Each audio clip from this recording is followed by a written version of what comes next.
welcome back to DVC Weekly. This is episode 139. My name is Jay Serpling. I'm the broker of Buy and Sell DVC. I'm here with Scott Ferrioli. I'm the owner of DVC-Rental.com and Buy and Sell DVC.com. And today is October 4th, 2023. So your 11th month window is September 4th, 2024. And the 7th month window is May 4th, 2024. People like the May 4th. Be with you. May the 4th be with you. And as always, remember, please hit the like button. Please hit the subscribe button. Please look for us on Instagram, Facebook, like Scott mentioned last week, with the Facebook groups, especially for DVC-Rental. He kind of gave out the info that's where you want to be to find the deals. And he's on TikTok doing dances, so check that out as well. And we're going to go into the buy and sell side of things. And today is October 4th. And really today, it's basically the cutoff date for you to buy a property, for you to close on the property, and for you to then get a bill from Disney to pay your 2024 dues directly to Disney. Because what's going to happen, and of course, you may be able to get a property in the next 7 days, and everybody returns it quickly, get it closed. But what happens is let's say you buy a property and now the closing is 12/15. Disney needs those annual dues for 2024 at closing, and now you are covered on annual dues until January 2025. So, because when you buy a property, you have the purchase price, closing costs, and you're going to have the annual dues on the 2024 points. So if you buy right now, over the next couple of days, you'll be able to get that closed and get that bill from Disney. Otherwise, once it closes, like after the first week of December, then Disney's going to want those dues in full, and you'll be covered until January 2025. And then I also want to mention, typically the negotiation when you're buying is on the price per point. Normally it's, buyer paying closing costs, buyer paying dues on the points that they're getting, and the negotiation is on the price per point. So I just want to mention that there. This is the cutoff time, so be prepared for that going forward. And now we go into the food review. Scott's very quiet today. I'm very quiet. Come here, I'm gonna eat you! Get in my belly! So for today's food... This must be a very serious food. Yeah. They're all very serious. Remember, he only has 2 more years left with his oldest son before he decides to go away. So I don't know. What the heck was that? What the heck was that?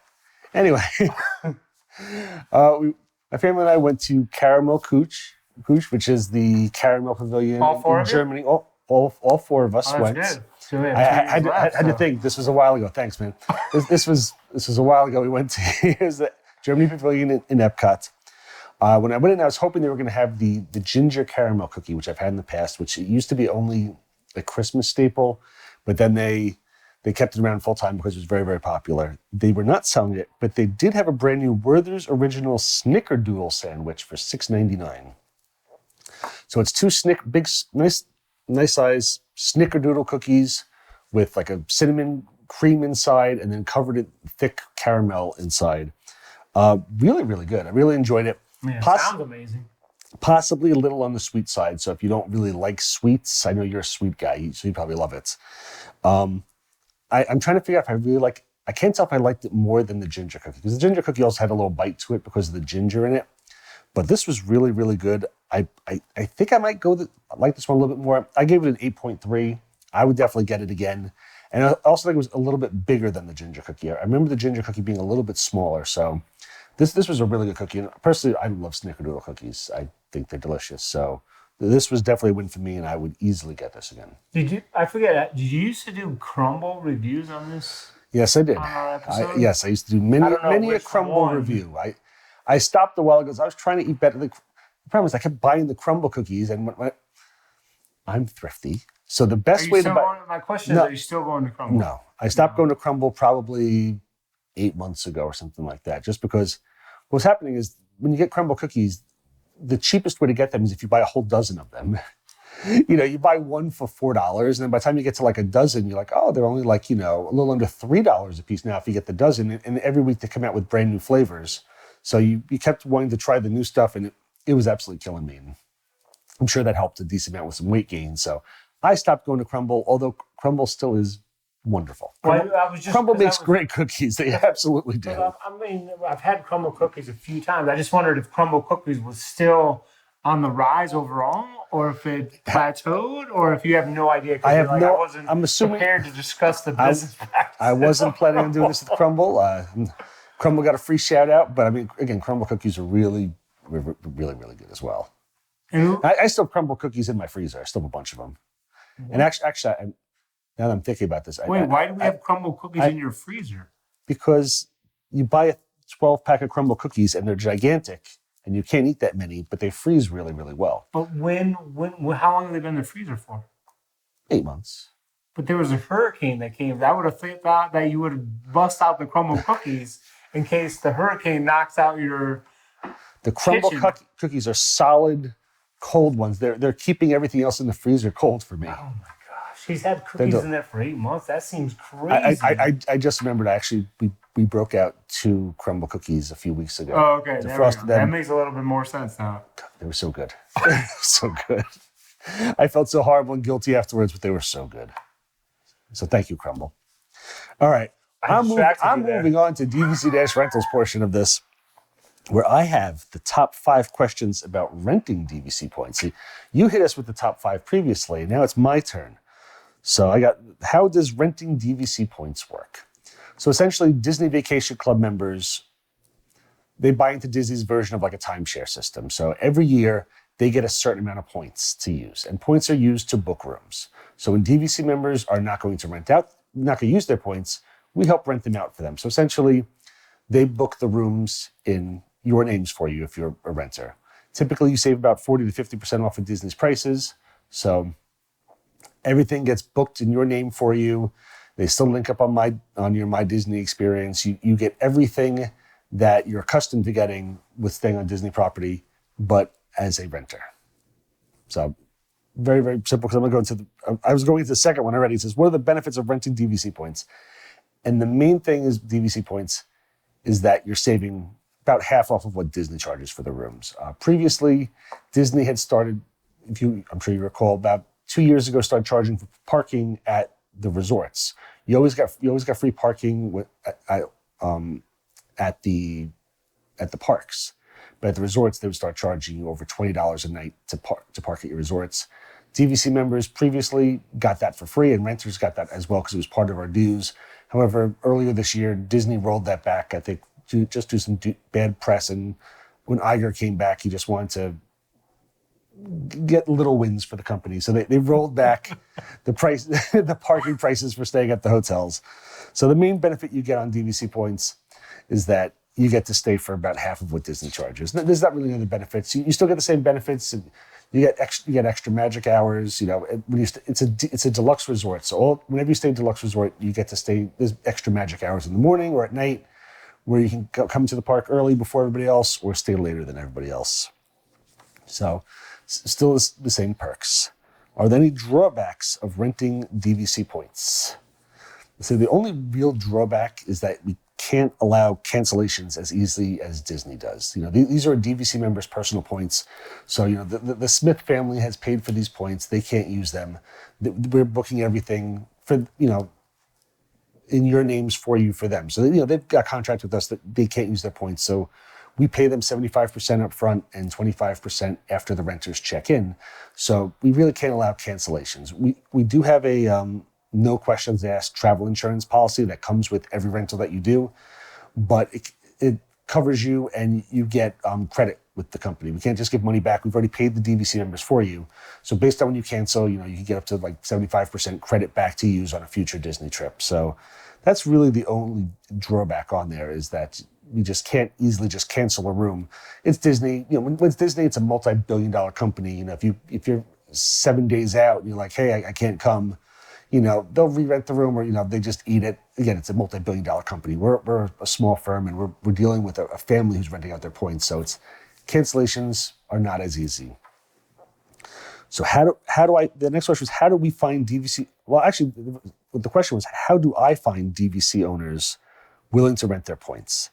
And I think that's one of the best reasons to use a company. We've worked with thousands of DVC members over the years, and we have tons of points, in our queue waiting at any time to rent out points for you. You just tell us, what you want to rent, and, we match you up with one of our DVC members, and most of the time we could have rooms booked in under an hour for you. If you're trying to do it on your own, you have to find a DVC member and try to get somebody.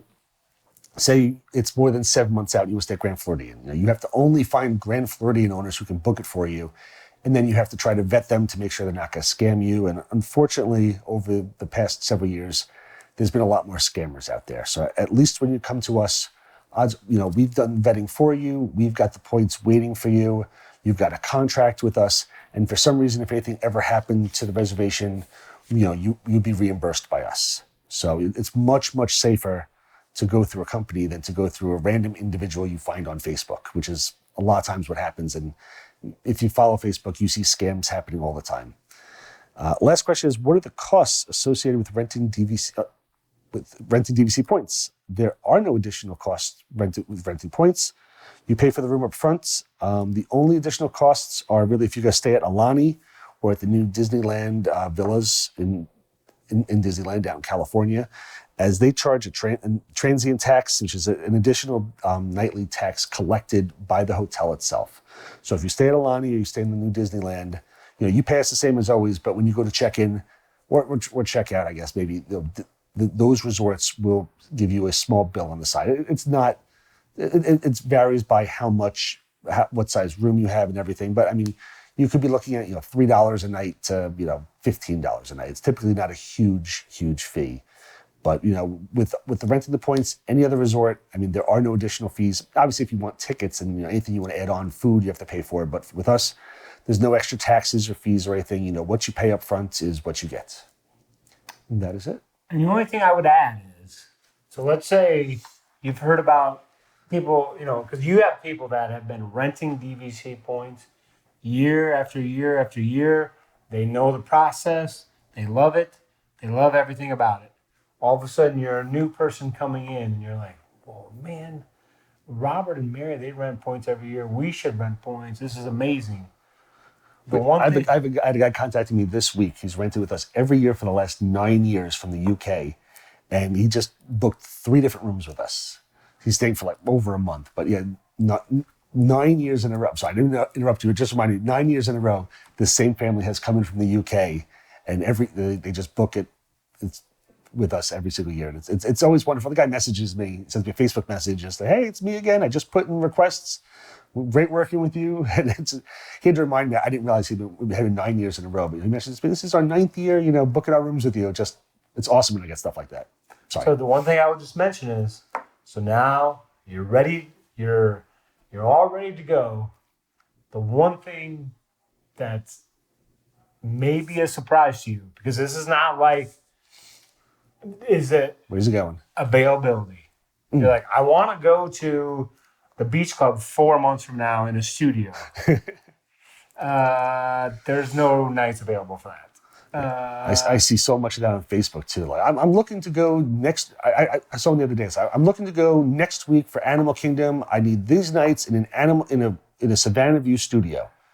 It's like there's nothing left. There's been nothing for months, and if you're able to be flexible, maybe you can find something. But when you sit there and you said, I want these nights, and it's got to be this exact room, this resort, this room size, this room view. So for some people, that may be a shock because they think that, like hotels out there, they just want to take their money at any time, any place. Well, with this, the way the membership works, and, you have all these members that know and availability and far in advance, you want to plan this out. You don't just, you're not just going to find a studio at the beach club, 3 months in advance. Unless you happen to find a confirmed reservation on our deals page, 1,000% correct. That beach club studio is not there. They'll sell out 10 months in advance. So you may see something where, well, if I book it through, DVC Direct, they have this, it's different inventory for members, things like that. So, I mean, that's the one thing I would just mention is you want to, because I mean, after like the person that's been renting for 9 years, he probably has his requests are 11 months in advance. There for next August, he's what he's booking, or 10 months in advance. He's well far out. He knows what he's doing. So it's like when you're a first time renter, you're kind of feeling out the process, and then once you become an experienced renter, you know how far in advance you need to go. You know if you're checking something X amount of months in advance, what's the possibility it's going to be available. You know which resorts are going to be available. You know what size accommodations are going to have a better chance. So that's one of those things where it's impossible for Scott to explain all of that, in a few minutes. But it's part of the learning curve with renting is that, what you want may not be available. Yeah. And then it's like, okay, now I understand. And then like Scott said, you just, if you're renting, if you go through his company, you're not going to have any issues. It just, if you're not going through a company, you're just looking at a random person on Facebook. It's just, at this point, it's, be very calm. I wouldn't do it. It's a tough one. And it used to be, honestly, it was better in the past. There's been a lot, there's been a lot more scammers in the last couple of years. I don't know if it's because of COVID. I think what happens is a lot of people get there, and what I've seen, a lot of people who join like the resales group will get alerted that the potential scammers. And when you click to go back to check out their Facebook profile, the name will be their name is Mary Smith, just as an example, not a real person. Mary Smith, and it's all stuff about her family, and they've been on Facebook for 10 years, and they look 100% legit. And then you look in the little URL on what their facebook.com/whatever. And it's got like an African name in there. So like that page had gotten hijacked from somebody in Africa. And now they're going in there pretending to be this lady. So the page looks 100% legit. And this person will just say, oh yeah, I could book this room for you. Send me your money. And Mary Smith, you sit there and you look and there's her pictures, there's her grandparents, there's her kids, everything. There's stuff from last Christmas. It's got likes all over and friends. But that URL says that it was hijacked by somebody else. I've seen a lot of those recently where the name is not matching what the person's name is by far. And you go, okay, obviously somebody stole this account and is now trying to scam people. Yeah, I mean, it's crazy because like my wife and I rented the Manhattan Club back in like 2004. And my parents did the same thing like in 2007. And I feel like it was safer back then than it would be now. Now I don't think I would even do that because there's all these people lined up to try and scam you for whatever reason. But anyway, so to recap, use a rental company so you don't get scammed. You'll save 50%. Benefits. You have the same benefits of staying as a regular guest on Disney property with extra magic hours and everything. So just have to plan accordingly. And cancellations aren't as great. That's the honest truth. Cancellations aren't as great. That's the one knock on renting DVC points because these are a family's personal points and it's not a giant multi-billion-dollar corporation. That's the Smith family who's got to get paid for their reservation. So again, they come with insurance, and you can always buy outside insurance to help cover you. But that's really the only knock on it. That was a lot of good information, and I thought so. Because again, you're recruiting new renters all the time, and they come in, and then they fall in love with the process, and then it just. That's one of the great things about the business is typically the people who rent with us come back again because they've got a lot of times they've got young kids. And they want to take their kids to Disney every year, and they go, well, last year it worked out really well. We saved 50%. Let's do this again. So we get a lot of repeat business, which is wonderful. Because the first time, maybe this is not the right word, but it's like there might be a little bit of anxiety because they're not sure. And then once they do it, and then it's like it just becomes easier and easier and easier and easier. And then it's easier to tell friends, oh, just go here, do this, go here, go here. So great episode. And hopefully you liked it. We haven't said it in a while. Please leave us some comments in there. We appreciate the comments. It keeps everything going. We appreciate everybody who watches the show, all 6 of you. So, no. So please feel free to leave comments. We hope you enjoyed the show. Anything? Yeah, we'd love. I mean, I would say this. I get feedback all the time on the buy and sell side of people say, "Oh, we love your show. We watch your show. I saw you on the show." So keep watching. If you see me at Vero Beach, be sure and say hi. If you see Scott out there eating his Cookies. food, be sure and say hi. Feel free to buy me a cookie or something as well, and I'll review it. Thank you so much for watching. Thanks again.